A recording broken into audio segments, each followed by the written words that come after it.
Pada tanggal 14 Agustus 1945, Jepang menyerah tanpa syarat kepada sekutu. Berita tentang kekalahan tersebut sangat dirahasiakan oleh Jepang.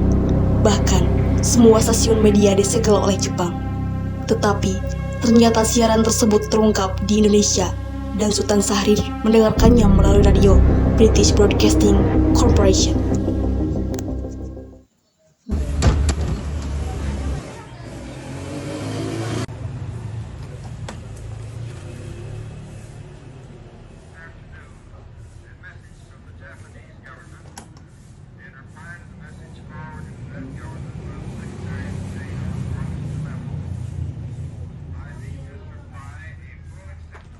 Jepang telah menyerah.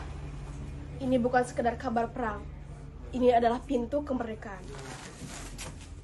Syahrir memahami arti kabar itu lebih cepat dari siapapun. Kekuasaan Jepang telah runtuh. Syahrir bergegas memberikan kabar tersebut kepada para golongan muda. Saudara-saudara, Jepang telah kalah. Bom atom telah dijatuhkan di Hiroshima dan Nagasaki. Mereka menyerah tanpa syarat. Apakah kabar ini dapat dipercaya?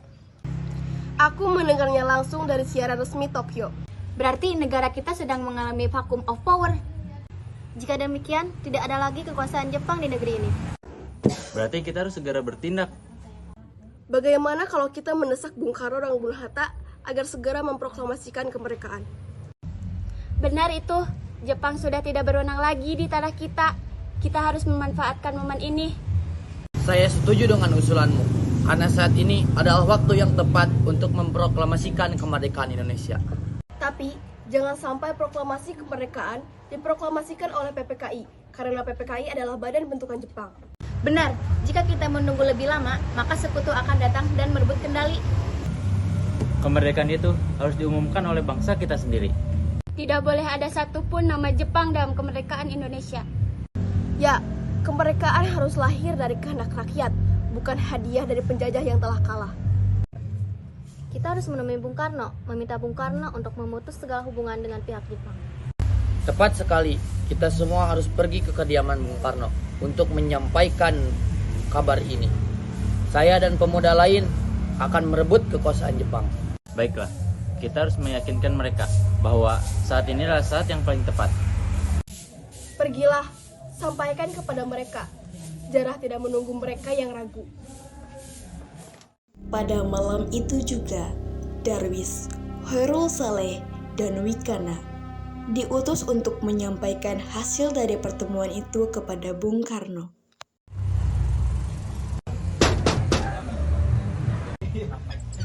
Maaf, apakah Bung Karno-nya ada? Oh, kalau begitu silakan masuk.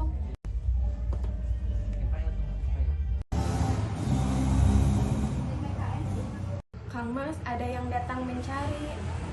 Ya, siapa nih Mas? Para pemuda datang mencari, ingin mengatakan hal penting katanya. Baiklah, Kang Mas akan menemuinya.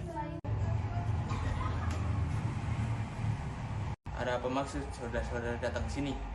Bung Karno, saya mendengar berita bahwa Jepang kalah. Apabila Bung Karno masih menunda, kami khawatir kemerdekaan ini akan dirampas kembali. Anak muda, kita tidak begitu saja dalam menyusun kemerdekaan. Kita harus membicarakan ini dalam rapat PPKI. Kita tidak bisa membahas hal ini dalam rapat PPKI, karena PPKI dibentuk oleh Jepang dan kemerdekaan Indonesia harus didapat dari usaha rakyat sendiri, bukan dari pemberian bangsa lain. Bukan begitu, tetapi kita harus membahas hal ini dalam rapat PPKI, karena PPKI bertugas untuk mempersiapkan kemerdekaan. Apakah kita harus menunggu janji Jepang? Kita Bisa. Justru karena itu, Bung, rakyat membutuhkan kepastian, bukan penantian. Kekuatan segelintir orang tidak mampu mengalahkan armada milik Jepang. Bisakah kalian perlihatkan kepadaku mana bukti yang kalian perhitungkan itu? Apa tindakan kalian untuk menyelamatkan wanita dan anak-anak jika ada pertumpahan darah? Tapi semakin cepat kita memproklamasikan kemerdekaan ini, semakin cepat juga kita mengakhiri penderitaan ini. Inilah waktu yang sudah kita tunggu-tunggu, Bung. Baiklah, berikan saya waktu untuk berunding dengan golongan tua. Baiklah, kita akan menunggu kembali. Soekarno meminta pada golongan tua untuk datang ke kediamannya dan membicarakan permasalahan tersebut. Kemudian, para anggota golongan tua yang berada di kediaman Soekarno langsung membicarakan permasalahan tersebut. Mana ini, Bung?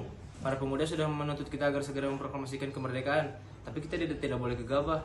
Kita harus mempersiapkan semuanya dengan matang agar tidak terjadi sesuatu yang tidak diinginkan. Saya setuju. Menurut saya, yang terpenting sekarang adalah menghadapi sekutu yang hendak kembali berkuasa di negeri ini. Selain itu, masalah kemerdekaan dibicarakan lagi pada sidang PPKI 18 Agustus mendatang. Lalu, bagaimana dengan pandangan golongan muda? Apakah kita abaikan saja? Ya, lagi pula mereka masih muda, pemikiran mereka masih terlalu pendek. Kita harus melihat ke depan untuk mempersiapkannya dengan matang. Kalau tidak, bagaimana jika semuanya berantakan? Alhamdulillah. Baiklah, Bung. Kita semua sudah sepakat. Setelah selesai berunding, para anggota tua segera menemui para anggota golongan muda yang menuju di luar ruangan. Kami berunding, kami memutuskan untuk tidak terburu-buru dalam memproklamasikan kemerdekaan. Apabila Bung Karno tidak mau mengumumkan proklamasi kemerdekaan malam ini juga, besok pagi akan ada pembunuhan dan pertumpahan darah. Ini leherku, Bung. Bawa tubuhku ke pojok sana. Habisin nyawaku malam sekarang. Dengan berat hati mendengar keputusan itu, para pemuda pun meninggalkan kediaman Soekarno. Tetapi, mereka tidak putus asa. Mereka menyusun strategi bagaimana membujuk Soekarno dan Hatta untuk memproklamasikan kemerdekaan sesegera mungkin. Akhirnya, mereka memutuskan untuk mengasingkan kedua tokoh tersebut ke Rengas Dengklok agar terhindar dari pengaruh Jepang di Jakarta. Sepertinya golongan tua tak akan mengikuti kita. Kita harus mencari jalan keluar untuk masalah ini. Benar sekali. Apa ada saran? Bagaimana kalau kita mengasingkan Bung Karno dan Bung Hatta dari Jakarta? Dengan tujuan agar mereka terhindar dari penghasutan Jepang. Di mana kita akan mengasingkan mereka, Bung? Bagaimana jika di Rengas Dengklok, suatu tempat di Kabupaten Karawang? Tempat ini merupakan markas peta yang dipimpin oleh Sodako Singgi. Bagaimana saudara-saudara? Apakah setuju? Setuju. Karena itu, mari kita melakukannya malam ini juga. Para pemuda pun menyetujui ide Darwis tersebut. Pada malam hari, Insinyur Soekarno dan Muhammad Hatta dibawa oleh sekumpulan pemuda menuju Rengas Dengklok. Tanggal 16 Agustus 1945, pukul 03.00 WIB, para golongan muda melaksanakan rencana mereka, membawa Insinyur Soekarno dan Muhammad Hatta beserta Fatmawati dan Guntur Soekarno Putra. Assalamualaikum. Waalaikumsalam. Ada apa saudara datang pagi ini? Kami bermaksud membawa Anda dan Bung Hatta untuk ikut kami ke tempat pengasingan. Tempat pengasingan? Apa yang Anda maksud? Ya, kami akan membawa Anda ke tempat pengasingan agar terhindar dari ancaman bentrokan rakyat dan Jepang. Ya, kami akan membawa Anda ke tempat pengasingan agar terhindar dari ancaman bentrokan rakyat dan Jepang. Ya, saya akan ikut. Sebaiknya Ibu Fatmawati dan anak Anda ikut serta agar keselamatan mereka terjamin. Baiklah, saya akan mengajaknya. Assalamualaikum. Waalaikumsalam. Ada apa ini? Mengapa saudara datang sepagi ini? Kami akan membawa Anda dan Bung Karno pergi ke tempat pengasingan. Untuk apa pergi ke tempat pengasingan? Simpan pertanyaanmu itu, Bung. Kita bicarakan di perjalanan. Baiklah. Hilangnya Insinyur Soekarno dan Hatta secara misterius pagi itu menimbulkan kepanikan di kalangan para pemimpin di Jakarta. Peristiwa ini baru diketahui oleh Mr. Ahmad Subarjo pukul 8 pagi. Ada apa ini, Bung? Sebentar, Bung. Kami akan menjelaskannya nanti. Silakan duduk, Nyai. Tinggal. Jelaskan, mengapa kalian membawa kami ke sini? Maaf, Bung, ini demi keselamatan Anda. Kami ingin membicarakan kembali soal proklamasi. Bukankah sudah kami jelaskan kemerdekaan akan dibahas dalam sidang PPKI?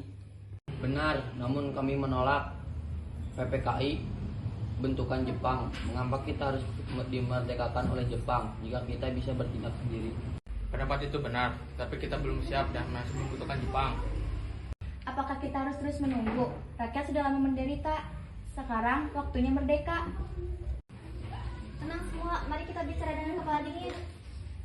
Kesempatan kali ini tidak datang 2 kali. Kita bisa memanfaatkan. Saya mendukung para pemuda tersebut. Tapi apakah mungkin ini bisa dilakukan? Mungkin para pemuda di Jakarta sudah mempersiapkan strategi penyerangan terhadap Jepang atau sekutu yang tidak menyetujui proklamasi bangsa kita. Baiklah, setuju. Kita akan memproklamasikan mereka tanpa ada campur tangan Jepang.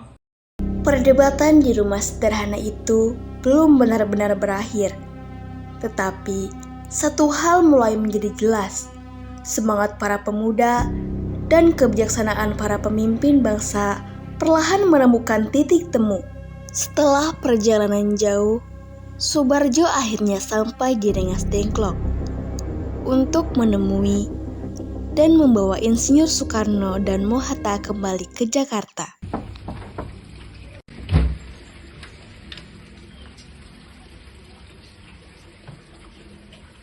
Syukurlah kalian baik-baik saja. Jadi bagaimana keputusannya?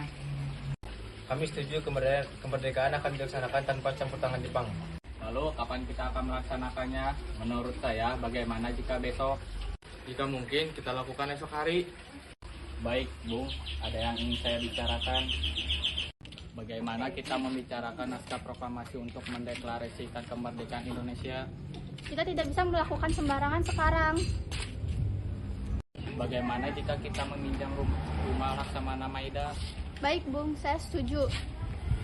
Rengas Dengklok menjadi saksi bahwa kemerdekaan lahir dari perdebatan, bukan kebetulan.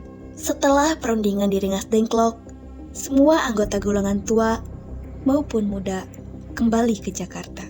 Pada saat itu, situasi di Jakarta masih penuh dengan tentara Jepang, terutama Angkatan Darat yang tidak mendukung kemerdekaan Indonesia.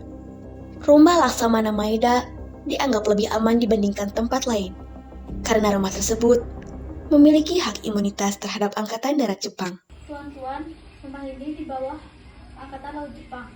Saya menjamin keselamatan selama berada di sini. Kami sangat menghargai jaminan Tuan Maida. Baiklah, mari kita mulai. Kalimat pembukaan hendaknya tegas dan sederhana. Kami bangsa Indonesia dengan ini menyatakan kemerdekaan Indonesia. Perlu ditambahkan penjelasan mengenai pemindahan kekuasaan Agar tidak dapat menimbulkan kekosongan hukum. Hal-hal yang mengenai pemindahan kekuasaan dan lain-lain diselenggarakan dengan cara seksama dan dalam tempo yang sesingkat-singkatnya. Sebaiknya naskah ini jangan ditandatangani oleh anggota PPKI. Lalu, siapa yang akan menandatanganinya? PPKI merupakan lembaga bentukan Jepang. Kau benar, Nak. Bagaimana ini, Bung? Kita harus berbeda dengan bangsa lain. Karena ini semua berkat jasa bangsa Indonesia, berarti atas nama bangsa Indonesia. Kalau begitu cukup Bung Karno dan Bung Hatta saja yang menandatangani atas nama bangsa Indonesia. Setuju. Saya Temelik, kemarilah. Mengapa, Bung? Ketiklah naskah ini. Baik, Bung, akan saya ketik naskah ini demi bangsa Indonesia.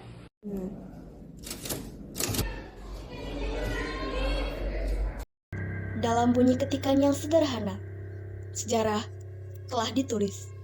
Dari ruangan yang sederhana, lahirlah kata-kata yang akan membuka jalan bagi kemerdekaan Indonesia. Alhamdulillah, akhirnya semua selesai. Terima kasih, Mas. Ya, terima kasih Gusti Allah yang telah memberikan jalan kepada bangsa kita. Kita akan melaksanakan upacara besok pagi. Bukankah kita belum punya bendera, Kang Mas? Nimas saja yang menjahitnya. Baiklah, Mas.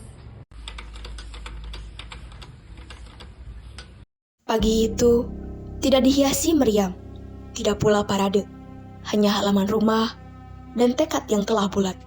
Hari Jumat, tanggal 17 Agustus 1945, pukul 10 waktu Indonesia Barat, di Jalan Pegangsaan Timur, nomor 56, dilangsungkan proklamasi kemerdekaan Indonesia.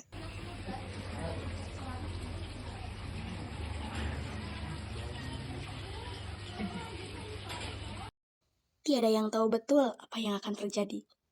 Namun, harapan telah berkumpul di halaman itu. Tiba saatnya upacara proklamasi kemerdekaan Indonesia. Seluruh tokoh pejuang Indonesia telah hadir di lokasi. Suasana menjadi sangat hening. Soekarno dan Hatta dipersilakan maju beberapa langkah dari tempatnya semula. Soekarno mendekati mikrofon dengan suara yang lantang dan mantap. Soekarno membacakan pidato pendahuluan sebelum pembacaan teks. Saudara-saudara, sebangsa dan tanah air, saya telah meminta saudara-saudara hadir di sini untuk menyaksikan peristiwa maha penting dalam sejarah bangsa kita. Berpuluh-puluh tahun kita, bangsa Indonesia, berjuang untuk memerdekakan, bahkan telah beratus-ratus tahun lamanya. Gelombang aksi kita tidak putus dalam berjuang untuk memerdekakan negeri ini. Kita jatuh, bangun, menyusun kekuatan untuk menggapai cita-cita. Indonesia bebas dari penjajah bangsa lain. Semalam kami para pemuka rakyat Indonesia dari berbagai penjuru bergabung untuk memusyawarahkan. Dan permusyawaratan itu setiap kata demi kata, inilah saatnya bagi kita untuk mengorbankan api revolusi kemerdekaan Indonesia. Saudara sekalian, dengan ini kami menyatakan kedaulatan tekad itu, dengarlah proklamasi kami. Proklamasi kami, bangsa Indonesia, dengan ini menyatakan kemerdekaan Indonesia, hal-hal yang mengenai pemindahan kekuasaan dan lain-lain diselenggarakan dengan cara seksama dan dalam tempo yang sesingkat-singkatnya. Jakarta, hari 17 bulan 8 tahun 5. Atas nama bangsa Indonesia, Soekarno dan Hatta. Peristiwa proklamasi tak berlangsung lama. Namun, peristiwa itu telah mengubah segala sendi kehidupan bangsa Indonesia. Peristiwa proklamasi kemerdekaan telah menjadi momentum puncak perjuangan bangsa Indonesia. Lika-liku permasalahan berujung pada akhirnya. Perbedaan pendapat menjatuh menjadi suatu kekuatan bangsa yang satu. Indonesia. 17 Agustus 1945. Indonesia merdeka. Merdeka! Merdeka!